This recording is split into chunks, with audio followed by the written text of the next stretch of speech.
예, 뵙습니다. 아니죠. 또 너무 그러면 또 티나지 않습니까? 그렇잖아요.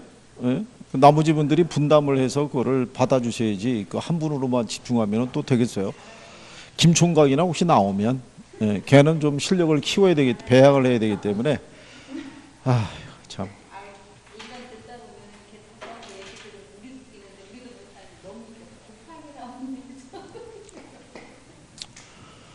참 뭐라고 얘기하기 힘들고.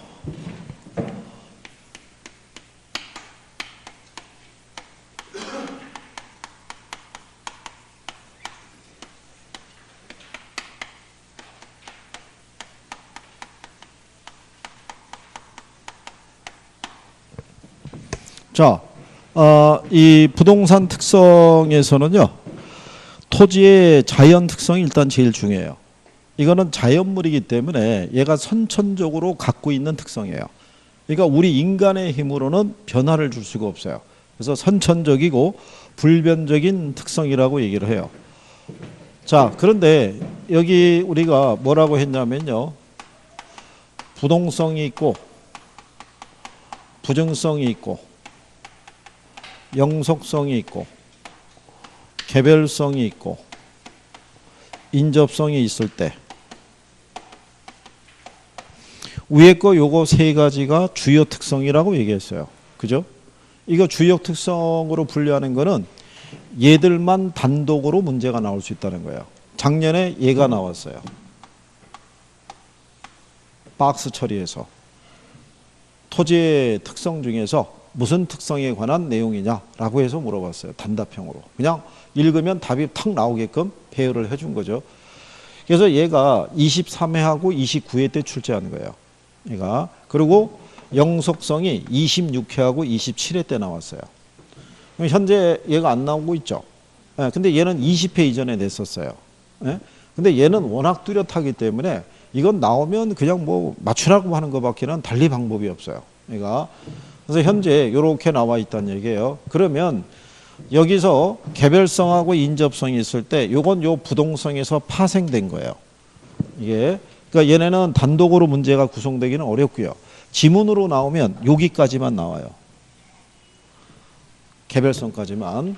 그래서 인접성에 대한 것까지는 인용이 잘 안 돼요. 그러면 여기에 얘네들을 인식을 하려고 그러면 이걸 알아야 돼요. 의의를 알아야 파생 특성을 구별할 수 있어요. 그죠? 자, 부동성이라는 건요, 물리적 측면에서 토지의 지리적 위치 있죠. 이거는 인위적으로 이동이 불가능한 거예요. 그러니까 토지의 지리적 위치는 우리 인간의 힘으로는 이동시킬 수가 있다 없다? 없다 이거죠. 그래서 이로 인한 파생 특성이 생기는 거예요. 그러니까 이 파생 특성은 여기에서 파생됐다는 얘기예요. 의에서. 그 첫 번째가 동산과 부동산을 구별하는 근거가 된다라고 해놨죠. 자, 여러분들이 공시법에서 공시의 원칙이라고 배웠죠. 물권 변동에 관한 사항이 발생하면 그 사실을 반드시 제3자에게 알려줘야 돼요. 그죠? 그럴 때 동산과 부동산의 공시 방법의 차이가 나게 되죠. 동산은 공시 방법이 뭐예요? 점이에요, 점이요. 걔는 몸에 지니고 다니면서 이번에 내가 새롭게 구입한 양복이다, 뭐 신발이다, 뭐 다 얘기할 수 있어요. 그죠?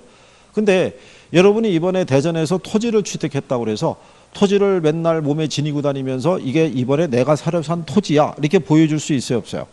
없어요. 그래서 토지에 대한, 부동산에 대한 공시 방법은 뭐예요? 등기예요, 등기. 즉 서류로서 입증을 할 수밖에 없어요. 실체로서는 입증할 수가 없는 거예요. 그죠? 그거는 우리 인간의 힘으로는 물리적인 실체를 이동시킬 수가 없기 때문에 그런 거예요. 그죠? 예. 그 다음에 두 번째가 뭐냐면요. 거기, 그거는 그렇게만 정리하세요. 부동산 시장이, 시장의 국지화 시장이 있죠. 국지화. 예. 거기 추상적 시장이라고 해놨죠. 얘가 부동성으로 인해서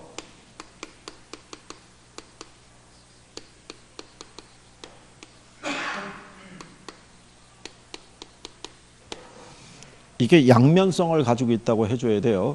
예, 추상적 시장으로 만든다 이러면 틀려요.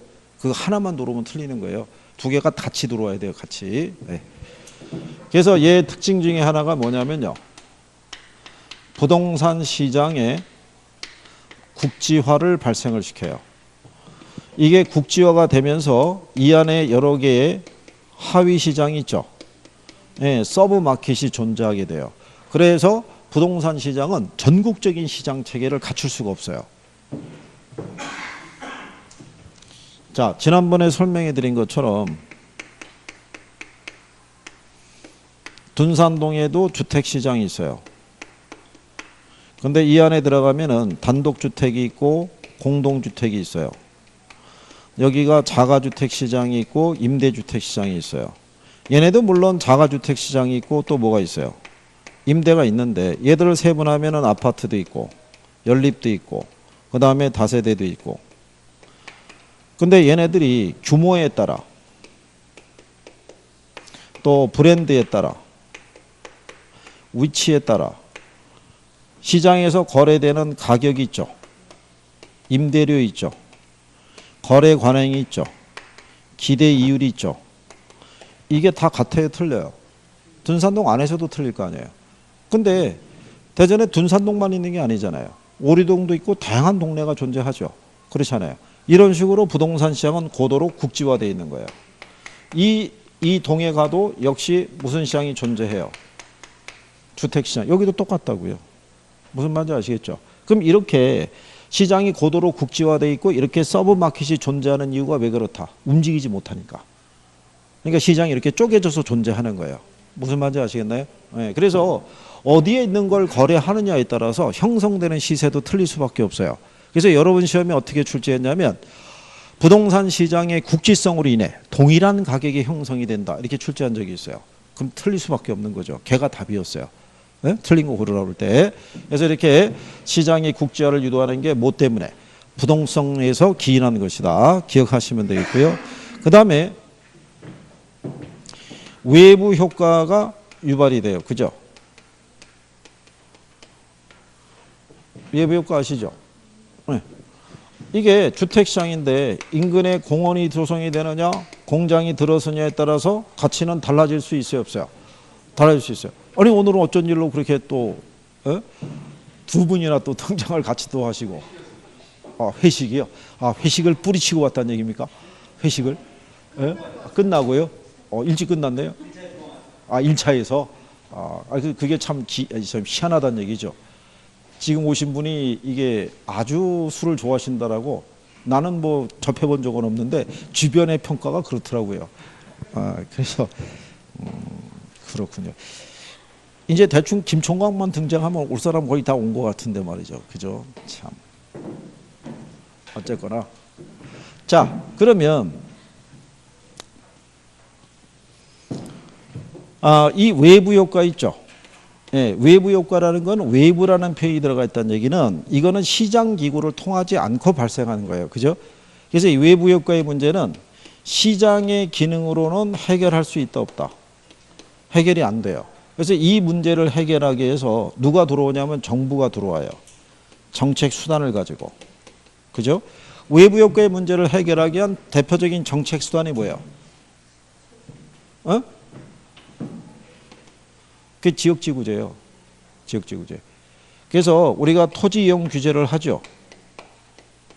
토지이용 규제를 했을 때 대표적인 정책 수단이 이 지역지구제라고요. 무슨 말인지 아시겠죠? 그래서 여러분 시험에 뭐라고도 나왔냐면 토지이용 규제나 지역지구제는 외부효과 문제 해결 수단이 될 수 없다. 이렇게 출제를 했던 선례가 있어요. 그렇죠? 그러니까 이렇게 해서 정리가 다 될 수 있어야 돼요. 그 다음에 임정활동이라는 걸 해줘야겠죠. 현장 조사를 우리가 확인을 해야 돼요. 그죠? 그 다음에 규제가 용이하다는 얘기는 뭐겠어요? 움직이지 못하니까. 그렇죠? 그래서 이게 지역별로 상이한 규제를 할 수 있어요, 없어요? 할 수 있죠. 어느 지역은 투기적으로 묶어버릴 수 있고 어느 지역은 그런 부분에서 제외를 시킬 수도 있고 다양하잖아요. 그죠? 그 다음에 얘는 지자체의 조세 수입의 근거가 돼요. 그죠? 자, 여기 대전시에서는요. 2, 4분기 있죠. 재산세 과세하면 얼마 거둘 수 있다는 거 다 확인이 돼야 안 돼요. 다 확인이 되죠. 움직이지 못하니까. 무슨 말인지 이해하시겠죠? 예, 그래서 그런 내용. 거기 그 사회 불안 심리에 따라 소유욕이 급락한다 뭐 이런 표현이 있죠. 예, 그런 지문으로는 잘 안 들어와요. 정확하게 명시가 돼야 되니까. 그러니까 예를 들어서 그런 거예요. 자, 만약에 인플레가 심화가 되면은 환물 심리가 대두가 되죠. 그러면 실물 자산인 부동산에 대한 수요가 늘어나요. 그럼 자산 가치가 올라갈 수 있어요. 그죠? 그런데 내일 모레 전쟁이 날 수도 있대요. 그럼 사람들은 뭐를 갖고 움직이겠어요? 들고 뛰기 좋은 것 있죠. 예, 금이나 이런 거를. 그죠? 예, 땅은 뭐 가지고 움직일 수가 없잖아요. 그죠? 그러니까는 어떤 사회 불안 심리에 따라 소유욕에 대한 부분이 차이가 발생할 수 있다고 얘기하는 거예요. 근데 이거를 설명하려면 구체적으로 풀어줘야 된다고요. 그러니까 불분명한 표현은 안 나온다고 보시면 돼요. 그러니까 얘도 출제할 때 누가 봐도 이거는 부동성이라는 애만 출제해줘요. 그죠? 그래서 잘 쓰는 표현이 이거 국지화 시킨다는 거, 외부 효과 유발한다는 거, 좀 아까 했던 임장활동 이런 것 있죠. 네, 이런 것들은 인용해주고 얘들도 시험 지문에 다 쓴 거예요. 그 정도까지는 기억해 주셔야 돼요. 자, 그 다음에 두 번째로 보면은 부증성이라고 나와 있죠.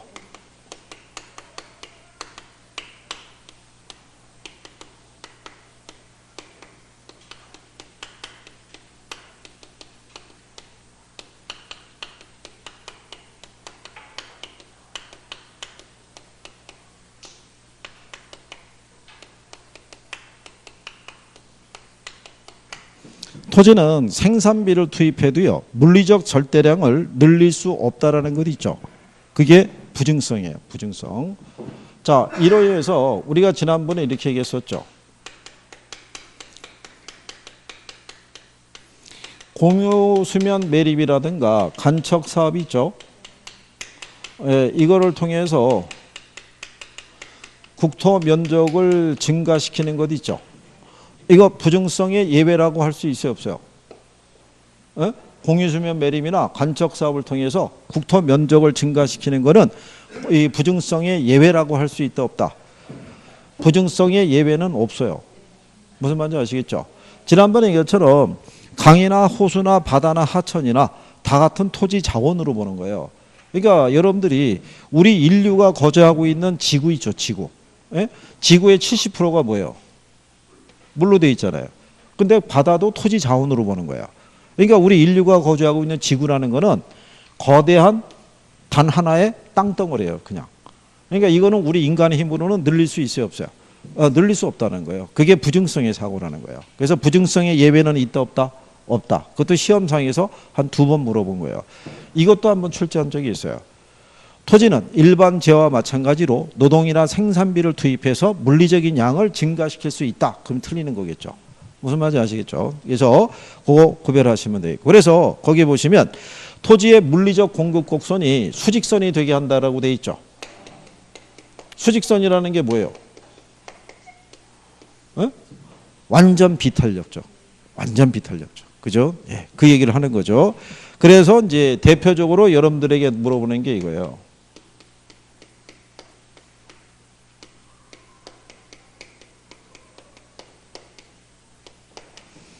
토지 이용의 집약화를 유도한다는 거예요. 토지 이용이 집약적이 되게 한다 이런 얘기죠. 집약적이 된다 또는 집약적인 이용을 한다는 거는 건물을 고층화시킨다는 얘기죠. 그렇죠? 예. 그래서 이게 작년 여러분 시험에 이게 박스로 들어갔던 거예요. 이게 무슨 특성에 대한 설명이냐. 근데 토지 이용을 집약한다라는 표현이 있었다고요. 그럼 바로 그냥 못 찍으면 돼요. 부증성을 찍게끔 출제자들이 유도했다는 얘기죠.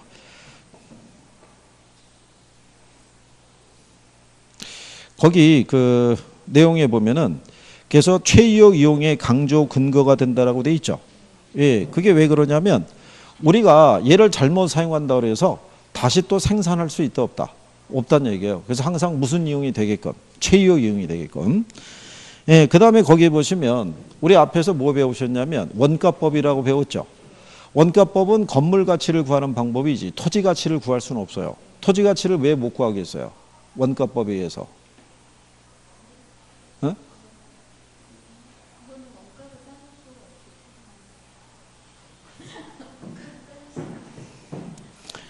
자, 이게 원가법에 가시게 되면요. 이게 적산가액이라는 걸 구하는데 얘는 제조달 원가 있죠. 원가에서 감가액을 산정을 해야 돼요. 이걸 못 구한다고요. 토지는 우리가 비용을 투입해서 생산, 재생산할 수 있는 애가 아니라고요. 이게 신축 원가거든요. 그러니까 구조적으로 토지의 가치는 원가법으로는 구할 수 없다. 이런 논리인 거예요. 무슨 말인지 하시겠나요? 예, 그래서 거기 마지막에 원가 방식에 의한 적산가격 산정 불가 이렇게 해놨잖아요. 그죠? 예, 그래서 그 얘기 하는 거예요. 그래서 그런 정도. 그러니까 자꾸 용어를 이해하시면 돼요. 이해하시면 뭐 충분히 접근이 가능한 거예요. 그죠? 예. 그리고 저기 오늘 뭐 어쨌든 두 분이 오셨으니까 이달과 다음 달 사이에 우리가 테스트를 한번 하기로 했어요.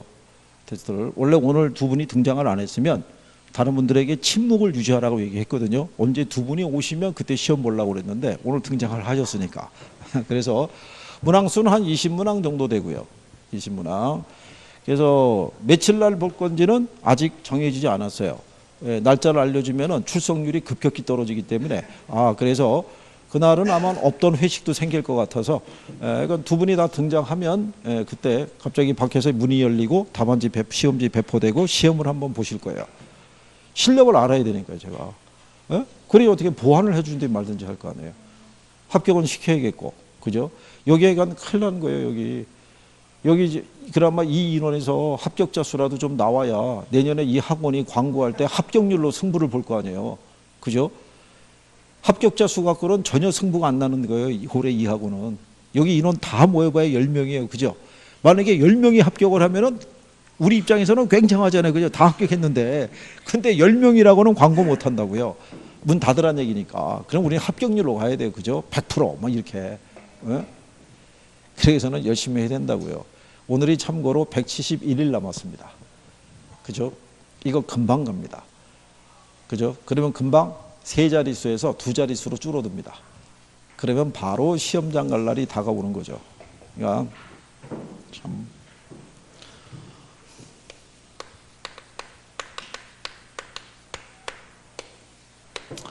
자, 그 다음에 영속성이라고 있어요. 그죠? 영속성. 자, 이거는요. 토지는 시간의 경과라든가요. 또는 사용 등에 의해서 소모되거나 마멸되지 않는 특성을 영속성이라고 그래요. 그러면 이게 무슨 말이겠어요? 시간의 경과라든가 사용 등에 의해서 결코 소모되거나 예를 들어서 여기 나온 것처럼 마멸되지 않는다는 특성이에요. 그게 영속성이에요. 그죠? 토지라는 것은요. 방치하든 우리가 사용하든 그 양을 우리가 줄일 수 없다는 거예요. 아무리 사용하더라도 가치가 훼손이 되거나 닳아 없어지는 경우가 있다 없다? 없어요. 그래서 다른 사람에게 임대해 줄 수 있어요. 그렇죠? 소모성 물건은 임대해 줄 수 없어요. 내가 100원에 사서 80원에 임대를 줬을 때 이게 닳아 없어질 거 아니에요. 그럼 내가 손해잖아요. 그래서 얘한테서 가장 보편적으로 나온 게 뭐냐면 소유에 따른 이익하고요. 사용에 따른 이익을 향유할 수 있다라고 얘기를 해요. 그렇죠? 내가 소유하고 있으면서도 가치 상승에 따른 이득이 있죠. 그거를 자본이득이라고도 얘기를 하고요. 사용이익에 대한 거를 무슨 이득이라고? 위에 거로도 한번 출제했고 밑에 거로도 한번 출제하는 거예요. 이게. 그래서 다른 자본시장과는 달리 무슨 시장이 발달하게 되는 임대차 시장이 발달하게 되는 근거가 되는 게 영속성이에요. 그래서 얘는 닳아 없어지지 않기 때문에 뭐가 발생하지 않겠어요? 이게 발생하지 않죠. 그 다음에 소모를 전제로 하는 재생산 이론이라는 건 성립할 수가 없죠. 소모되지 않으니까. 이해하시겠어요? 네, 이걸 가지고.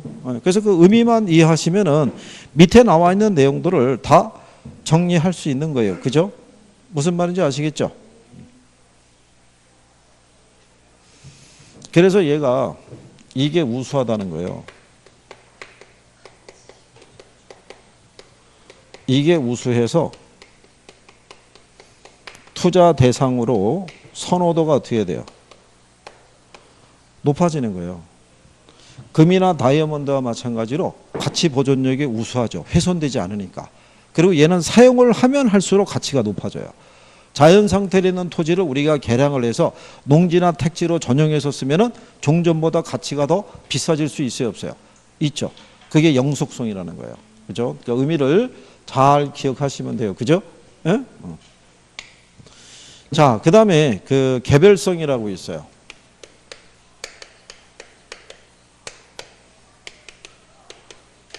자, 물리적인 측면에서 보면요. 토지는 다른 토지와 대체할 수 없다라는 거예요. 그걸 우리가 개별성이라고 그래요. 왜 토지는 다른 토지하고 대체할 수 없어요? 조금 아까 했잖아요. 조금 아까 첫 시간에. 왜 다른 토지하고 대체할 수 없어요? 아니 얘는 이게 다 틀리잖아요. 위치가. 똑같은 위치를 갖고 있는 토지가 없잖아요. 그죠? 네. 그러면 왜 똑같은 위치를 갖고 있는 토지가 없겠어요? 움직이지 못하니까. 그래서 얘가 부동성에서 파생된 특성으로 보는 거예요. 그래서 기타 특성으로 분류하는 거예요. 여기를. 그래서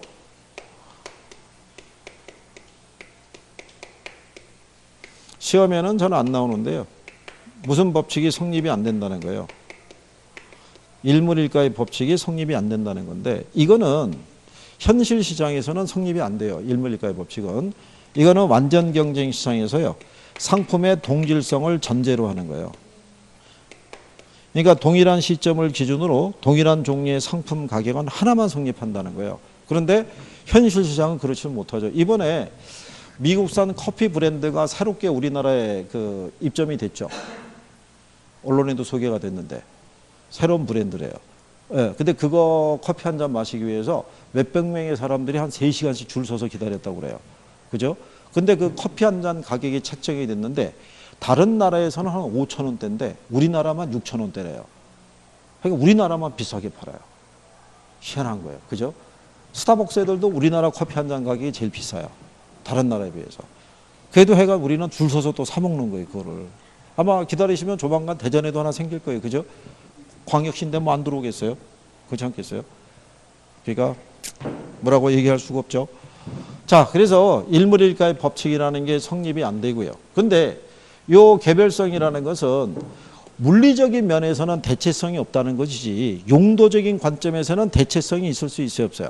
네, 용도적인 관점에서는 대체성이 있을 수 있는 거예요. 그리고 여기 있는 이 개별성이라는 거는 건물이라든가 기타 개량물이 있죠. 여기에도 적용이 될 수 있어요, 없어요? 개별성이라는 건 건물에도 적용할 수 있다, 없다? 적용이 되는 거예요. 건물에도. 이건 여기까지는 여러분 시험에 나온 거예요. 같은 시기에 지어진 건물이 있죠. 누가 운영하고 관리하냐에 따라서 감가라든가 수익이 있죠. 이게 다 다르게 나올 거 아니에요. 그러니까 건물이나 기타 개량물에도 뭐는 성립할 수 있다는 거예요. 개별성이라는 건 성립할 수 있다. 이렇게 구별을 하시면 될 거예요. 그 다음에 뒤에 보시게 되면 인접성이라고 있어요. 이게 그 인접성이라고 그러고 연결성이라고도 얘기하는데요. 일단 물리적인 측면에서 토지는 모든 토지와 뭐가 돼 있는 거예요? 연결돼 있다고 보죠. 왜냐하면 바다나 강이나 호수나 하천이나 다 같은 토지 자원이니까 다 연결돼 있는데 우리 인간의 필요에 따라 경계를 나눠서 쓰는 거죠.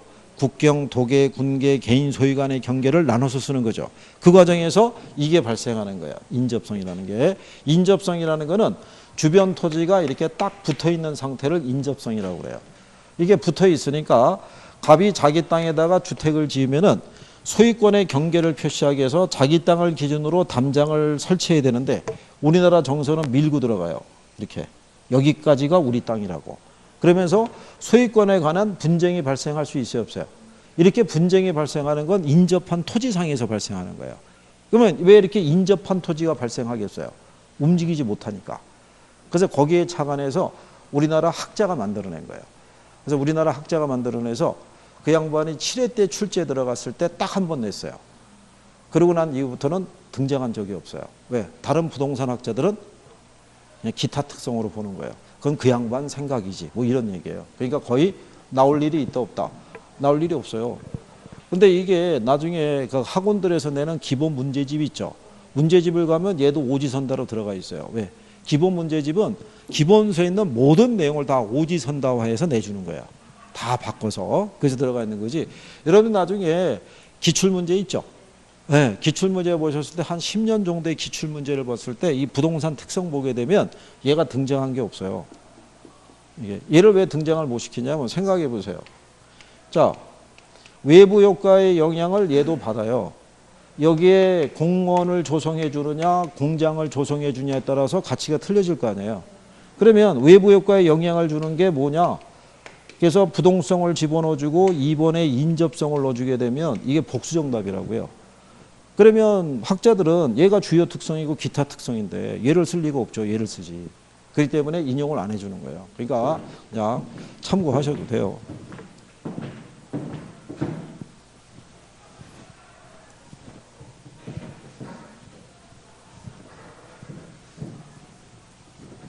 자, 그 다음에 이제 그 밑에 가면 토지의 인문 특성이라고 있어요.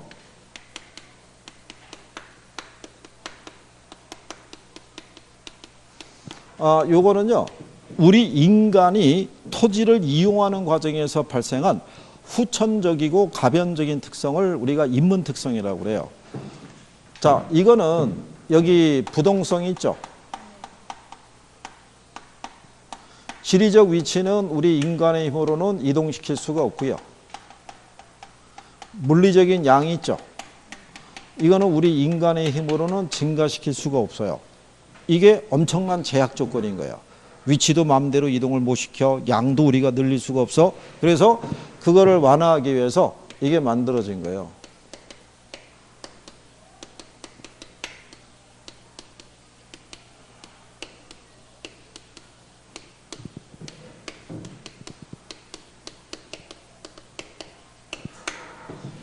자, 지리적 위치는 이동을 못 시켜도요. 사회적, 경제적, 행정적 위치의 변화는 가져올 수 있어요. 우리가 지난번에 이렇게 설명해 드린 거예요. 충남 연기군하고 조치원 일대가 지금의 뭐로 바뀐 거예요. 근데 얘가 연기군에 있을 때나 세종시로 바뀌고 난 다음이나 지리적 위치는 변화가 있어요, 없어요? 이건 변화가 없어요. 똑같아요. 근데 뭐는 달라지는 거예요.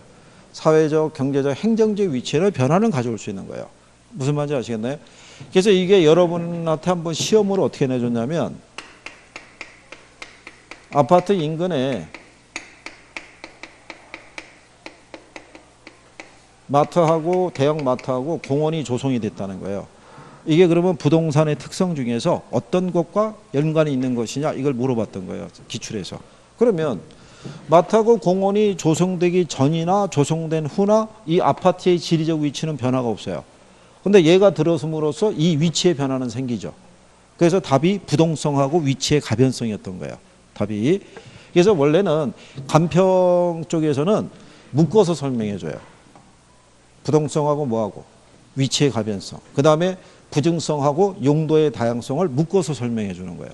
묶어서. 자, 여기 보면은 부증성으로 인해서 물리적 양을 늘릴 수가 없잖아요. 그래서 우리가 만들어낸 게 뭐예요? 용도의 다양성인 거예요. 그러니까 물리적인 공급은 늘릴 수가 없어요. 근데 용도의 다양성을 통해서 용도적 공급은 늘릴 수 있어요. 그렇죠? 자, 우리가 아까 지구라는 거는 단 하나의 거대한 토지 자원이라고 그랬죠. 전체 양이 100개예요. 자, 100개인데 이 중에 임지로 한 70 정도 쓰고 있고요. 농지로 한 20 쓰고 있고요. 택지로 10 정도 쓰고 있는데 택지의 수요가 제일 많이 늘어나잖아요.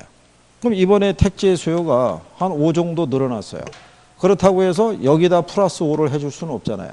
그럼 결국 해줄 수 있는 거는 임지에서 한 3개 빼고 농지에서 한 2개 빼서 일로 전용해 주는 거죠. 그러니까 물리적인 양은 불변인 거예요. 다만 용도 전환을 통해서 용도적인 공급이 늘어나는 효과는 가져올 수 있는 거예요. 그때 용도를 다양하게 쓸 때 항상 무슨 이용이 되게끔 쓰란 얘기예요. 더 이상 우리가 늘릴 수 없으니까 얘도 무슨 이용을 해야 된다고 그러고 최이어 이용. 다 주어진 위치에서 다양한 용도를 쓰더라도 무슨 이용이 되게끔 써야 된다. 최이어 이용이 돼. 그 얘기하는 거예요. 그래서 거기에 보면 용도의 다양성에 보면요. 창조적 이용이 가능하다고 해놨죠. 창조적 이용이라는 게 뭐냐면 이거예요. 주어진 위치에 새로운 용도를 부여하는 것을 창조적 이용이라는 거예요. 현재 농지를 쓰고 있는데 그거를 택지로 전환했잖아요.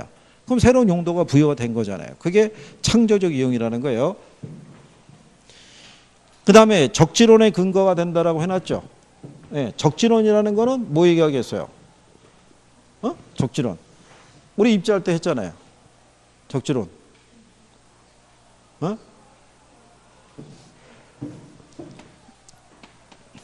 주어진 위치에 가장 적합한 용도를 결정해 주는 것 있죠.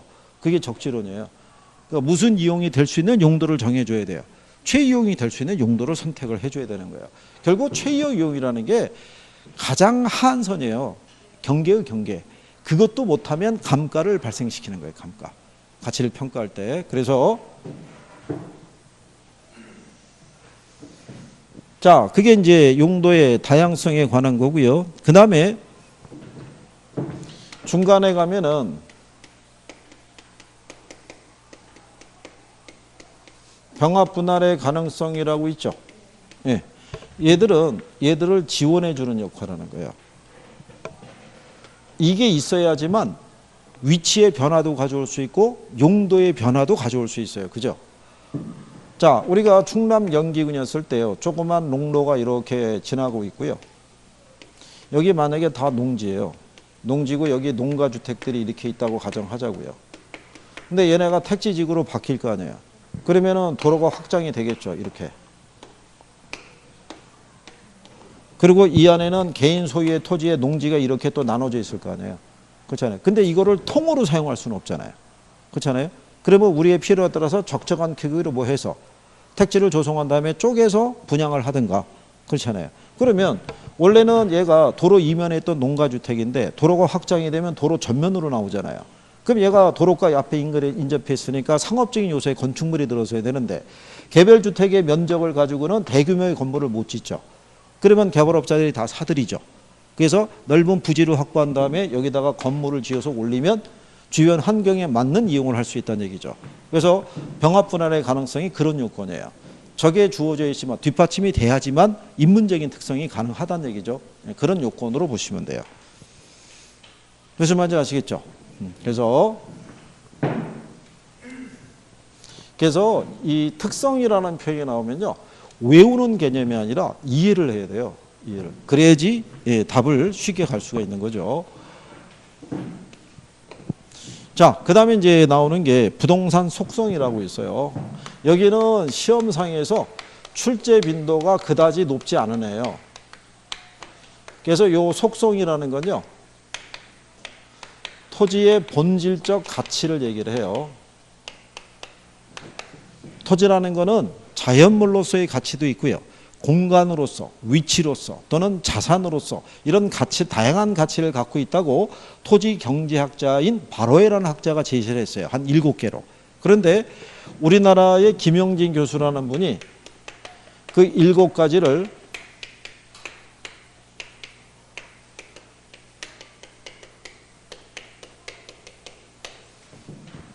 이렇게 5가지, 원래는 6가지예요. 원래는 우주라고도 있었어요. 우주라고도 표현이 있었는데 그 양반이 저거를 번역을 아주 철학적으로 번역을 해가지고 그래서 표현이 뭐 형이상학적인 뭐 이런 식의 단어가 들어가 있어. 일반인들이 파악하기 힘들어요. 이게 이제 뭐 얘기하냐면 이게 공간과 시간에 관한 내용이에요.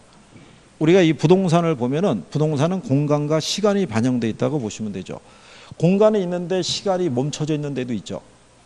서울에 가게 되면 동대문구 답심리 이런 데 있죠. 거기 옛날에 한 70년대 그런 모습이 아직도 있어요. 그게 멈춰버린 거예요. 그래서 근래 보면은 비약적으로 성장한 나라가 중국이에요. 2000년 이전에는요, 넓은 땅덩어리 있죠. 공간은 있는데 시간이 멈춰져 있는 나라가 중국이었는데 그 이후로 비약적인 성장을 한 거죠. 그죠? 그래서 이게 원문에 있는 내용을 가지고는 출제할 일이 없어요. 나오질 않아요. 그래서 어느 순간서부터는 우주라는 표현이 학계론 교과서에서 삭제된 거예요. 안 나오는 거예요. 근데 이 안에서도 시험상에서 그나마 나왔던 게 공간하고 뭐밖에? 위치밖에 없어요. 예, 그것도 오래전에. 예, 그래서 간략하게 정리하시면 되죠. 그래서 제일 먼저 나오는 게 공간이에요. 자, 부동산은 공간으로 구성이 되어 있는데 이 공간은 몇 차원 공간으로 되어 있어요? 이 3차원 공간으로 되어 있다라고 얘기를 해요. 그래서 이 공간은요, 지구의 단면을 이렇게 잘라보게 되면 수평이 있고 공중이 있고 그 다음에 뭐가 있어요? 예, 지하 이렇게 나눌 수 있어요. 그러면 옛날에 우리가 농사 지을 때 있죠. 소유권이 미치는 범위는 어디에 국한했겠어요? 이거만.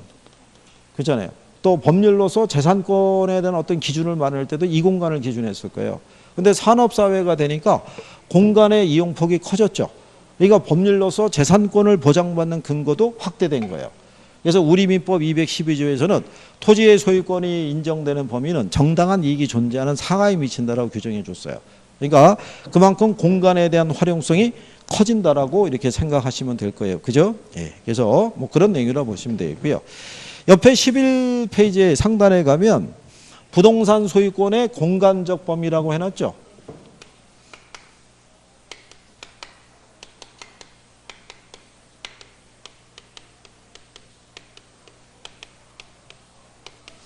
이게 공간적 범위를 얘기하면요, 세 가지 얘기하는 거예요.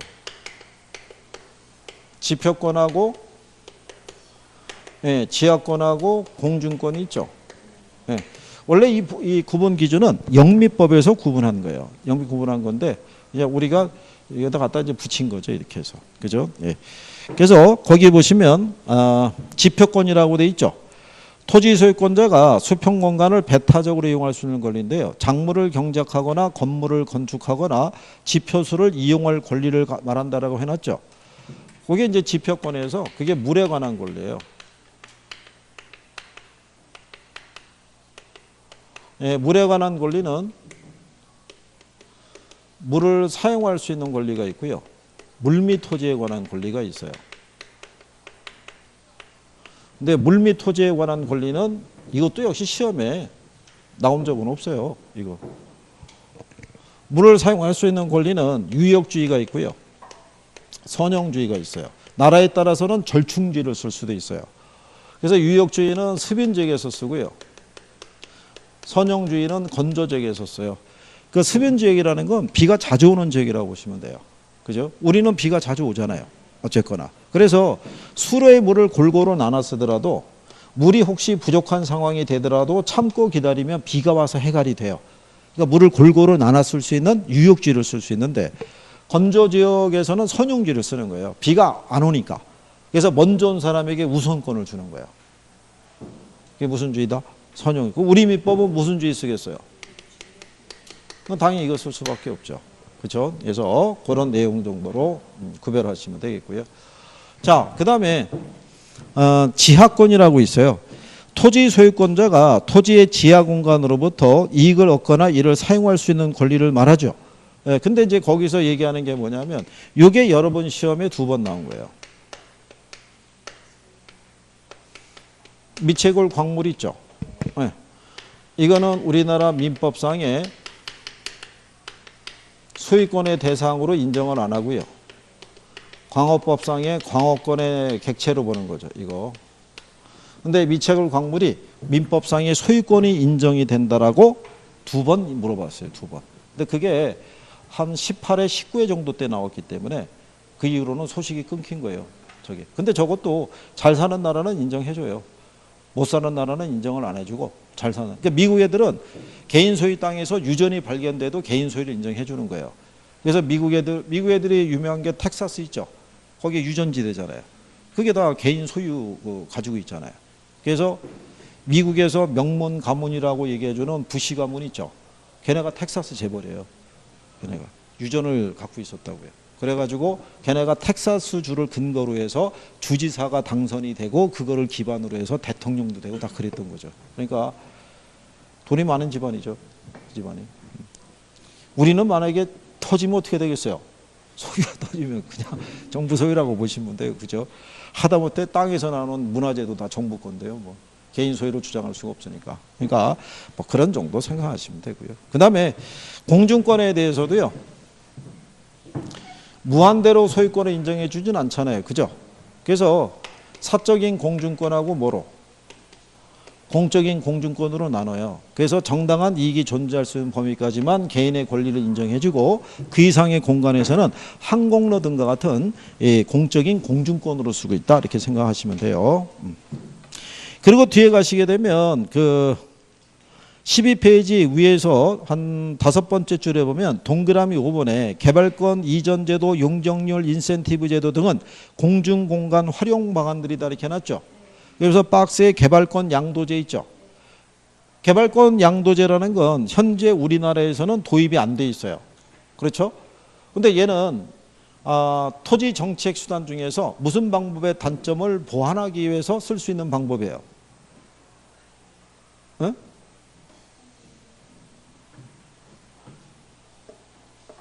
뭐 여기 옥상 한번 안 올라가 봤죠, 그죠? 예? 조만간에 옥상을 청소를 한번 해놓을 거예요, 깨끗하게. 틀리면은 올려보내는 걸로, 그죠? 외롭지 않게, 그죠? 저기 학년은 다른 학원에도 그 학원은 6층에 있는데 거기 한 두 개 층만 올라가면 옥상이 있어요. 엄청 시원해요, 거기가. 그래서 진짜 한번 젊은 애들 몇 명 올려보냈었어요. 외롭지 않게 쭉 해서. 아주 그냥 쓰러지는 거예요, 진짜. 이거. 지금은 그래도 조금 난 편이에요. 이론하고 있으니까. 나중에 문제풀이 들어가죠. 그럼 선생님이 진도에 안 치여요. 그러면 진짜 찾아가는 강의를 할 수 있어요. 들고 내려간다고요. 옆에 서서 물어본다고. 옆에 서서. 이거 대답이 쫙 나오셔야 돼. 이거 머릿속에서 맴돌고 있으면 소용이 없어요. 그죠? 아까 여러분들이 외부 효과의 문제를 해결하게 쓸 수 있는 정책 수단이 뭐가 있다고 그랬어요? 지역지 규제. 그게 토지용 규제의 효율성을 높이기 위해서, 그죠? 그 규제하는 건데, 그로 인한 형평성 문제가 발생한다고요. 그걸 해결하기 위해서 시행할 수 있는 게 개발권 양도제예요. 그렇죠?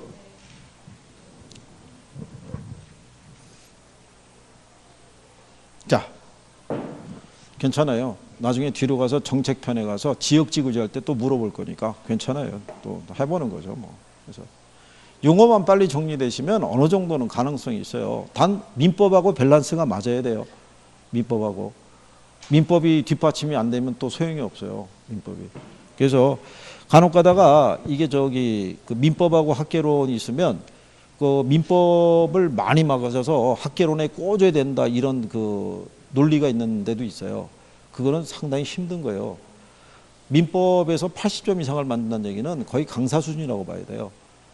민법은 판례에 따라 내용이 다 틀리잖아요.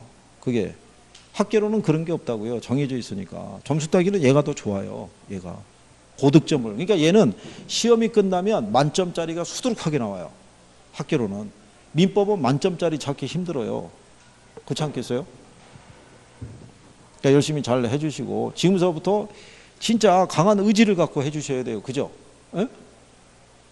설마 한 2개년 또 3개년 계획이 이렇게 늘어진 건 아니겠죠? 올해로 마무리 하셔야 돼요. 올해로. 2000년 이거 저녁에 알바하고 이거 공부하기 쉽지 않지? 올해 따야겠지? 그렇지? 올해 지나면 따기 힘들 것 같지? 열심히 해야 된다고. 이거. 그러잖아. 어저께 김총각은 나왔나요? 어제 나왔었다고요? 근데 오늘 안 나왔다는 얘기예요? 참, 죽음으로 지금 저기를 하려고. 아니 그 녀석도 올해 돼야 이게 되는데 걔는 작년에 늦게 나와가지고 이 시험 일정을 몰라갖고 8월 달인가 나왔다고요. 8월 때 나왔으니까는 공부는 내년을 올해를 목표로 작년 와서 그냥 듣기만 했다고요. 그래서 원서 접수해서 시험장도 들어갔다 나온 애라고요. 그러니까 걔는 어쨌든 간에 횟수로 따지면 그죠? 지금 2년도 지금 넘어가고 있는데 지금 큰일 났다는 얘기죠. 아이고 참. 자, 위치를 보시면요. 위치는요. 기본적으로 절대적 위치라는 게 있고요. 상대적 위치라는 게 있어요. 절대적 위치라는 거는 지리적 위치 얘기하고요. 상대적 위치는 크게 구분하면은 경제적 위치로 할 수 있으나 이 안에는 사회적 위치하고 행정적 위치라는 것도 내포되어 있다라고 봐요. 그죠? 자, 그런데 이 위치와 접근성 관계를 봤을 때요. 우리가 위치의 가치 있죠. 위치의 가치를 판정할 때 과거에 농사 지을 때 있죠. 농사 지을 때는 토지의 위치의 가치는 뭐를 기준으로 판단했겠어요? 이때는 비옥도를 가지고 판단한 거예요. 땅이 얼마나 기름지냐, 쌀을 얼마나 많이 생산할 수 있느냐. 근데 산업사회로 접어들면서 도시지역에서는 위치의 가치를 판정할 때 비옥도가 중요하지 않겠죠. 네. 이게 중요한 거예요. 접근성이. 그죠? 그래서 학자들은 토지의 위치의 가치는 어디에서 결정이 된다? 접근성에 의해서 결정이 된다라고 리차드 허드라든가 알프레드 마샬 같은 학자들이 그렇게 얘기를 하는 거예요. 예, 교조상에서는 언급이 안 돼 있으니까. 그러면 여기서 접근성이라는 것도 있죠. 예, 접근성의 의미라는 것은요. 접근 대상물에 소요되는 거리적, 경제적, 시간적 부담의 정도를 말한다 이렇게 해놨죠. 예, 그 부담의 정도에서 발생하는 상대적 비용의 크기를 갖고 얘기하는 거예요. 그러면 이 상대적 비용이라는 게 교통비용을 얘기하는 거예요. 그래서 교통비용은 이동할 때 소요되는 돈, 시간, 노력이 있죠. 이거를 다 내포하고 있는 게 교통비용이에요. 그래서 교통비용이 적게 들면은 접근성이 좋은 거고요. 교통비용이 많이 들어가면 접근성이 안 좋은 거예요. 그렇죠? 그래서 여러분들이 왜 제가 지난번에 역세권 얘기했잖아요. 역이라는 거는 사람들이 쉽게 많이 모일 수 있는 장소가 되죠. 그래서 역 주변에 상권이 발달돼 있잖아요. 그렇죠? 근데 그 역 안에 통로가 연결이 돼 있어서 점포로 연결이 돼 있다 그러면 그 점포의 매출은 더 높아질 수 있어요, 없어요? 있죠. 그래서 롯데들이 그렇게 가는 거잖아요. 모든 백화점이 역사를 끼고 들어가 있으니까. 그렇지 않겠어요? 그러니까 그거 얘기하는 거예요. 그러면 일반적으로 접근성이 좋으면 부동산의 가치는 높다고 할 수 있어요, 없어요? 일반적으로는 그래요. 일반적으로 그런데 항상 그렇진 않아요. 뭐가 있는 거예요? 예외가 있는 거예요. 즉 접근의 대상물이 뭐냐 이거예요. 이게 편익시설이면 관계가 없는데 위험이나 혐오시설이 있죠. 그러니까 뭐 원전이 됐던 아니면 쓰레기 처리장이 됐던 너무 이런 것들이 집 주변에 가깝게 있으면 가치가 떨어지겠죠. 그 다음에 두 번째가 접근의 정도예요. 이게 편익시설이라도 너무 지나치게 가까우면 감가의 대상이 될 수 있다는 얘기죠. 그러니까 철길 옆에 주택, 시장 안에 상가주택 뭐 이런 거 얘기하는 거예요. 그 다음에 거리와 접근성이 있죠. 거리는 가까워도 접근성이 안 좋을 수 있어요, 없어요? 요즘은 주차장 문제 있죠. 또 일방 통행길 문제 있죠. 이런 것들 얘기해요. 그죠? 그래서 딱 보면 물리적으로 보면 되게 가까워요. 근데 상대적으로 도달하기 어려운 경우가 있어요, 없어요? 있어요. 그래서 역세권에서 분양하는 상가라 할지라도 뭐는 다 틀려요. 접근성이 틀려요. 그게 가보면은. 그래서 왜 일정한 지역에 가면은 지하 상가도 넓은 데 있죠. 그러면 그 안에 있는 상가들이 매출이 다 좋은 게 아니에요. 고객들이 주로 흐르는 동선이 따로 있기 때문에 그 동선에 걸쳐 있는 점포들은 매출이 비싼 거예요. 근데 그렇지 않은 애들은 매출이 어떻게 돼요? 떨어지죠. 그래서 지금 이슈가 되고 있는 노량진 수산시장도 3년에 한 번씩 좌판을 바꾸는 거예요. 자기들끼리 추첨을 통해 가지고. 그래야지만 목이 좋은 거를 잡았을 때 몇 년에 3년 사이에 목돈을 마련할 수 있는 거죠. 그러니까 그래서 이게 중개업자들 중에서는 그 목만 잡아주는 중개업자들도 있어요. 그것만 전문적으로. 그러니까 뭐가 비싸겠어요? 수수료가 비싸죠. 대신에 공신력이 있어야죠. 걔네가 추천해 주는 곳에 들어가면 무조건 장사가 돼야 되죠. 그렇지 않겠어요? 그러니까 얼마나 노하우를 쌓았겠어요. 그게 그냥 자기가 개발하기 나름이죠. 그 다음에 용도와 접근성인 거예요. 용도에 따라 접근성의 중요성과 판단 기준은 달라질 수 있어요, 없어요? 소매상점 있죠? 걔들은 접근성 중시해요. 근데 강한 흡입력이 있거나 독점력이 있는 부동산들은 접근성 중시한다, 안 한다? 안 하는 거예요. 그래서 여러분들이 하시는 공항, 그죠? 그 다음에 터미널, 도서관, 이런 애들은 우리가 필요한 사람이 가야 돼요. 여기 대전에서 해외여행 가려고 그러면 어느 공항이 오세요? 여기서 인천까지 가야 돼요. 그죠? 그러면 충청권에 있는 사람들이 다 인천으로 가야 돼요. 그러면 수도권에 있는 사람도 어디로 가야 돼요? 인천으로 가야 돼요. 가까운 일본이라든가 뭐 몇 개 노선이 돼 있는 김포 이용할 수 있는 경우가 아니고서는 다 인천까지 가야 돼요. 그래서 그런 경우라고 생각하시면 되는 거예요. 그죠? 자, 그래서 그런 정도 보시면 되겠고요. 환경성은 참고하셔도 되고요. 예. 자, 여기까지 했고요. 잠깐 쉬었다가 이제 경제론 하시면 되겠어요. 쉬었다 들어오세요.